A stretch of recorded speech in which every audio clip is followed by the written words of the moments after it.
This video will be the continuation of the discussion on second language learning. Socioculturalism.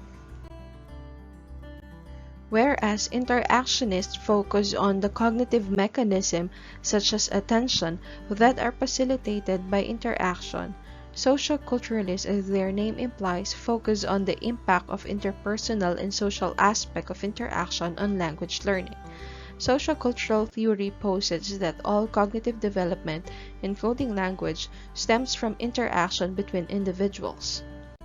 One type of interaction that has received research attention in sociocultural studies of second language learning is the interaction between a less skilled L2 learner and a more expert other, a teacher, tutor, or more proficient fellow learner.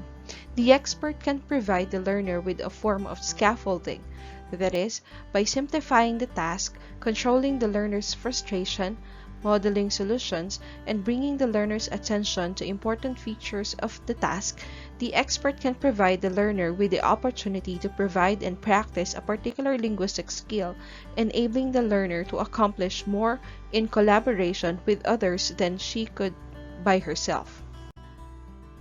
Sociocultural research often includes careful and detailed analysis of the social and linguistic context of the participants in a communicative exchange.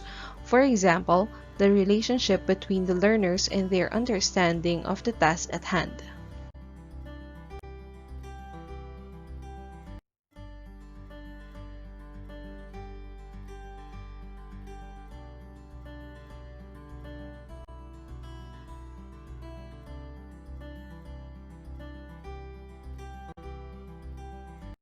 Universal grammar. In contrast to both the interactionist and socioculturalist approaches to language acquisition, researchers working within a universal grammar framework have focused on the innate linguistic knowledge, or universal grammar, UG, believed to guide all language learning. This approach is broadly known as nativism and is derived from the work of Noam Chomsky.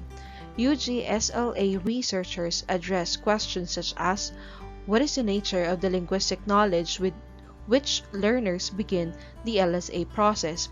And to what extent are learners' first language grammars and the UG available to them as they learn additional languages? As discussed in the previous topics, nativists use universal grammar to help explain what they call the logical problem of first language acquisition. They point out that the input that children hear is full of false starts, hesitancies, and other disfluencies, and that it does not contain all the sentences that children come to produce.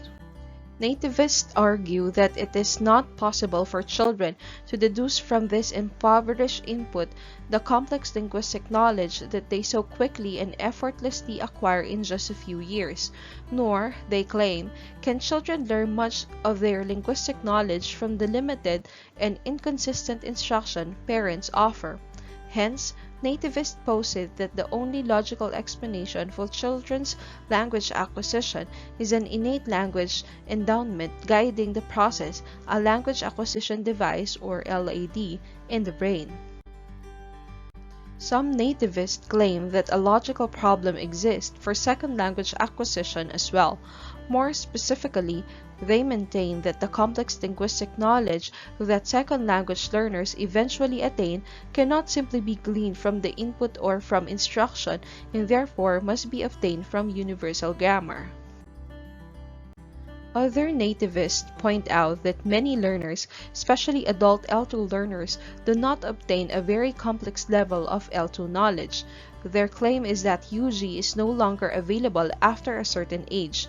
Such researchers argue that once a learner has passed a critical or sensitive period for language acquisition, typically placed around the age of puberty, the language acquisition device atrophies and the knowledge it contains is no longer directly available to help guide the second language learning process. Instead, learners must rely on general learning mechanisms such as memorization to make what progress they can. To investigate whether and until what age universal grammar may be available to L2 learners, nativists have often relied on acceptability or grammaticality judgment tests. In these tests, L2 learners are asked to evaluate the acceptability of various sentences in the L2.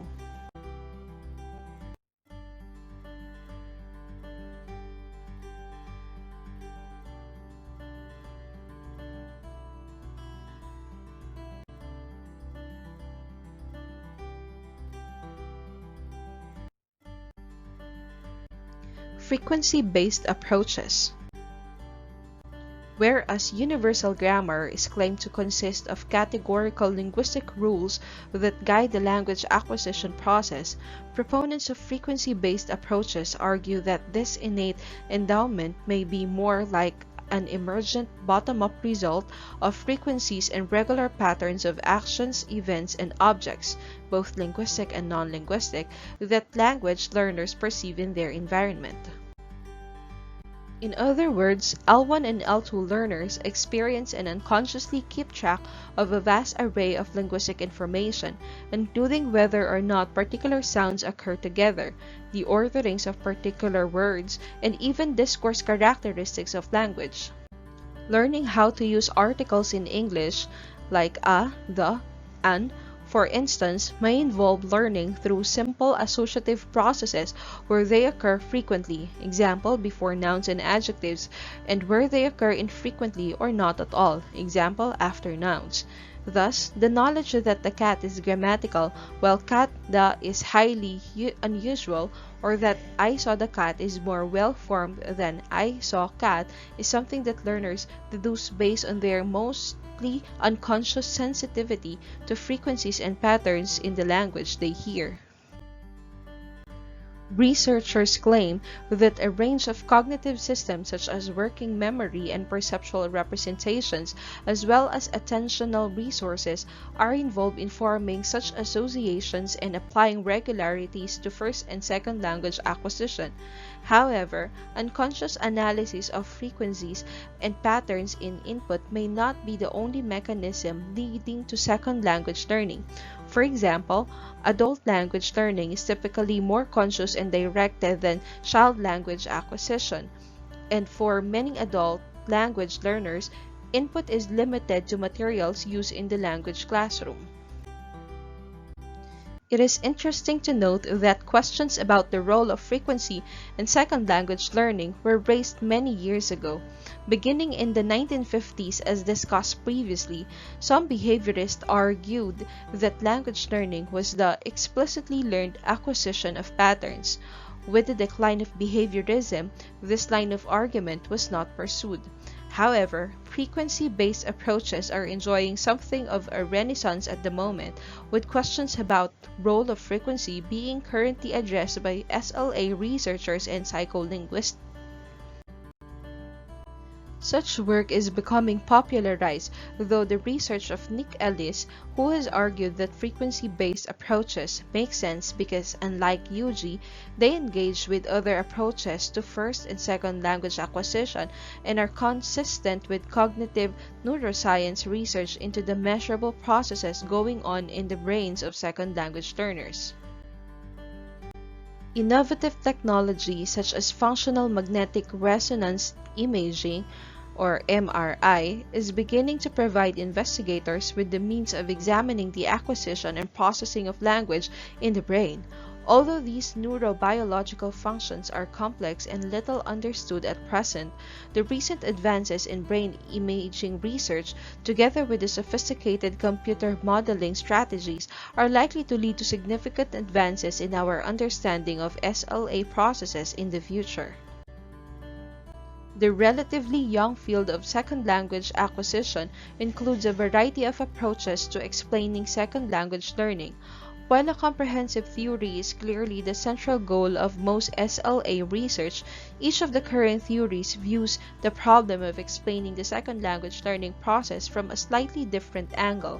Most theories have built on previous research and, in their gradual development, have provided us with an emerging view of the L2 learning process. with researchers increasingly taking advantage of insights from related disciplines and approaches. The process of theory development and testing is ongoing, and this is one reason why SLA is such an exciting field.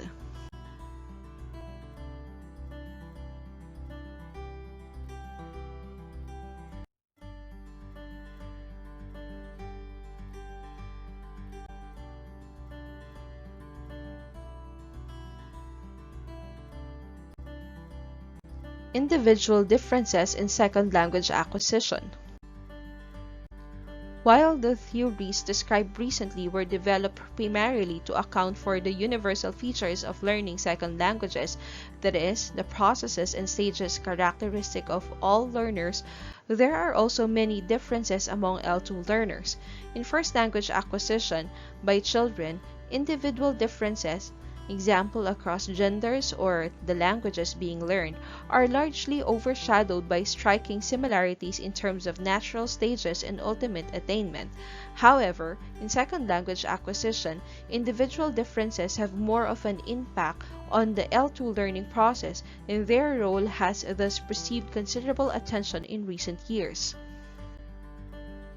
We now turn to a discussion of 6 important areas of difference among L2 learners.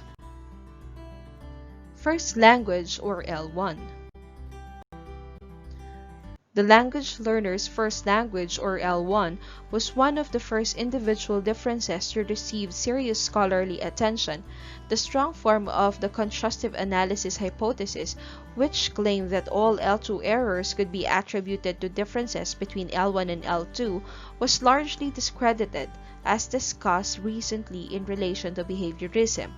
However, recent researchers have suggested that while characteristics of the L1 do not strongly predict L2 errors, they do influence the development of the L2 in subtle and complicated ways. Researchers point out that learners often consciously transfer or employ their knowledge about the L1 in their attempts to communicate in the L2, especially early in the learning process. Learners are most likely to transfer L1 knowledge when they believe the L1 and L2 are similar or related. The L1 may also influence what learners notice in the L2.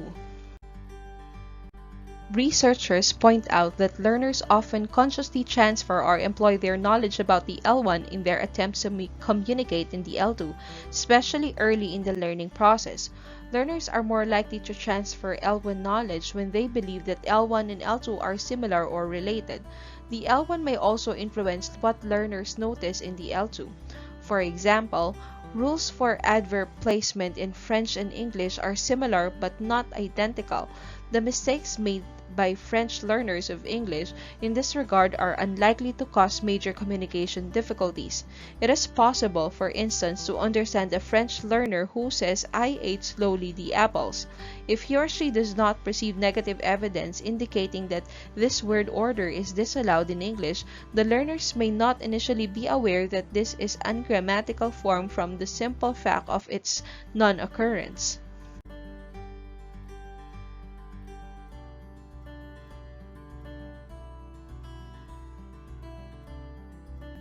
Age.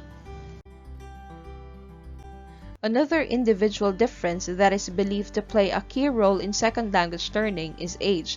It is commonly thought that younger language learners are more successful, and indeed researchers have found a relationship between age of acquisition and ultimate attainment in at least some aspect of the L2, with age showing itself to be the strongest predictor of success. One proposal that has been offered to explain children's apparent advantage in language learning is the critical period hypothesis. Originally discussed in the 1960s by Eric Lenenberg, this hypothesis states that language acquisition must occur before puberty in order for the speakers to reach native-like fluency. Since then, a number of neurological changes that are believed to coincide with puberty have been set forth as possible reasons for the critical period. These include lateralization, a process whereby the left hemisphere becomes dominant for language, and myelinization, a process whereby neurons become encased in myelin sheath, resulting in less rapid firing. UG researchers have also discussed the activation, by which they mean a loss of complete access to universal grammar. There are several problems with neurological proposals, however, including mismatches in time frames.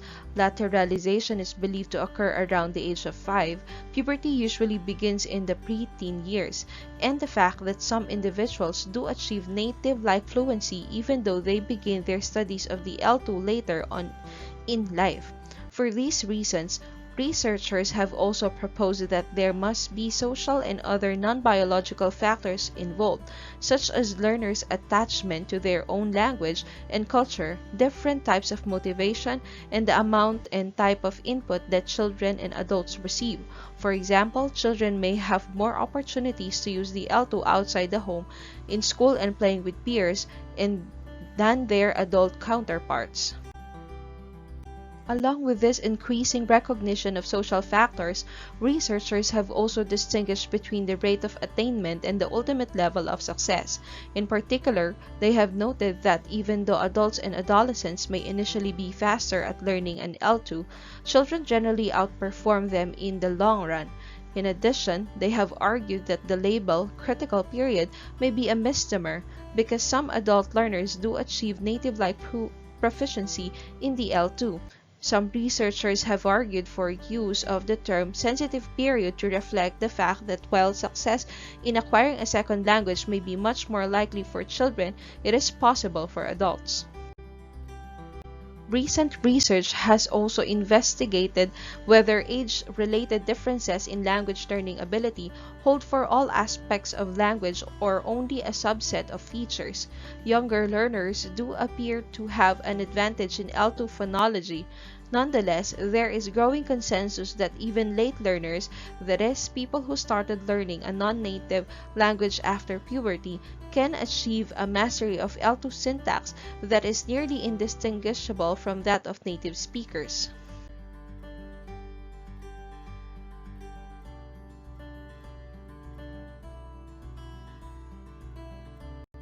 Gender. Another individual difference that may impact on L2 development is the gender of the learner. It has been found, for instance, that females tend to use more language learning strategies than males and that they use them more frequently. Other studies have shown that females usually have more positive attitudes towards learning an L2 and may be more motivated. In terms of performance, however, findings have been contradictory. Some research suggests that female students outperform males, while other studies suggest the opposite. Psycholinguistic studies looking at frequency effects suggest that males and females process language differently, with females using and having an advantage in some types of memory and male using others. Gender can also influence classroom dynamics and potentially affect the second language learning process. For example, research on interactions between non-native speakers shows that 1. Both males and females work harder to achieve mutual comprehension in mixed-gender pairings than in matched-gender pairings. 2. Males indicate non-understanding more often than females. And 3. Males, when interacting with females, tend to talk more and dominate the conversation. Since gender is expressed differently across cultural groups, identifying gender effects in second language learning is a complex task. However, because interaction is a crucial aspect of second language learning, evidence of an equal distribution of talk may have ramifications for language development.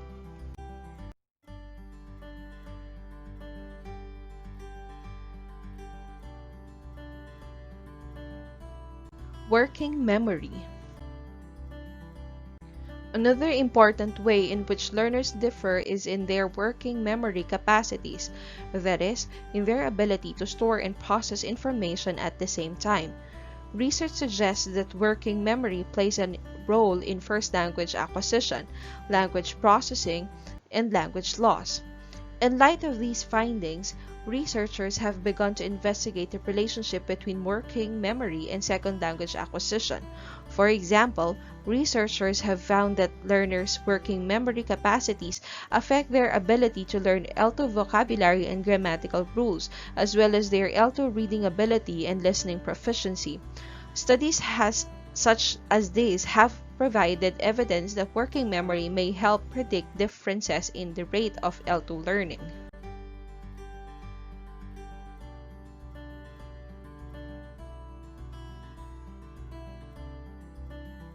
Motivation.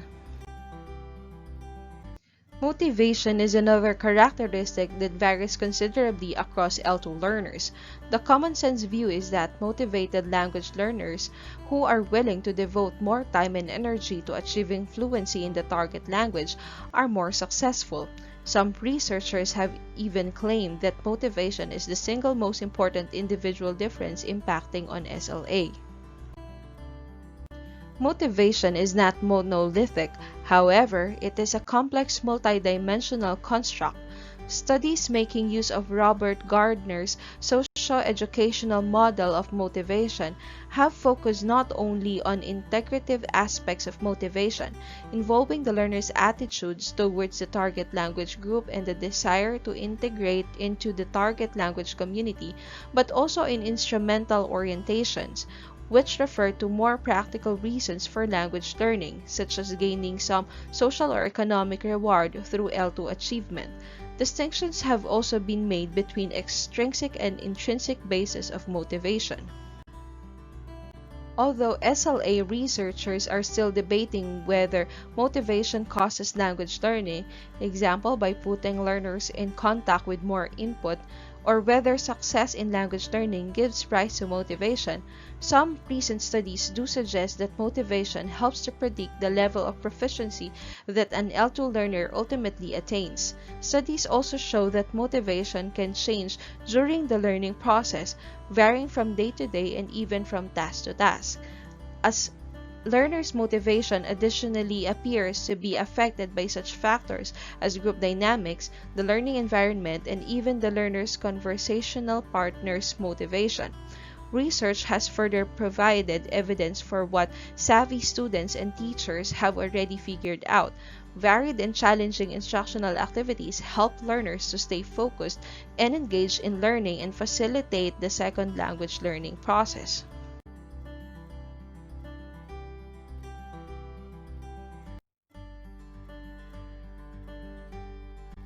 Context of second language learning. There are two different ways in which the term context is used in SLA. It is used to refer to the environmental context in which the learning occurs, in an immersion program, during study abroad, at home, with an audio tape, in a university classroom, and so on.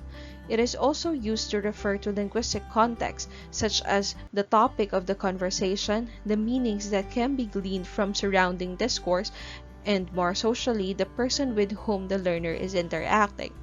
There is increasing evidence that both sorts of contextual factors may affect the second language learning process. In order to investigate the role of context in SLA, recent research by Colentin and Fried 2004 has compared the relative linguistic gains made by two groups of native English-speaking students learning Spanish.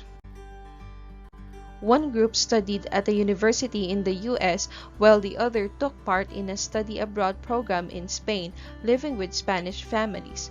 Students' language abilities were measured before and after the course of their studies, using oral interviews, among other measures, in order to determine proficiency. The study abroad group significantly outperformed the US learners on oral fluency and also made greater improvements in their narrative abilities. On the other hand, the US learners experienced more lexicogrammatical growth than did their study abroad counterparts.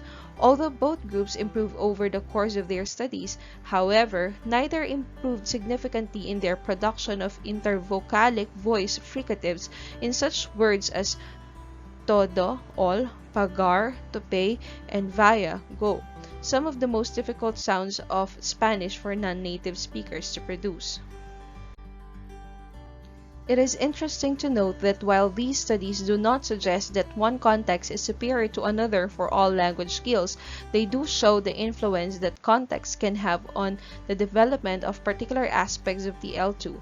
Students learning as L2 in a second language context, for instance learning English in the US, are likely to develop strengths and weaknesses which differ from those developed by L2 learners in a foreign language context, for instance learning English in their home country. And that ends our discussion on the second part of second language learning. Please do not forget to subscribe and like this channel.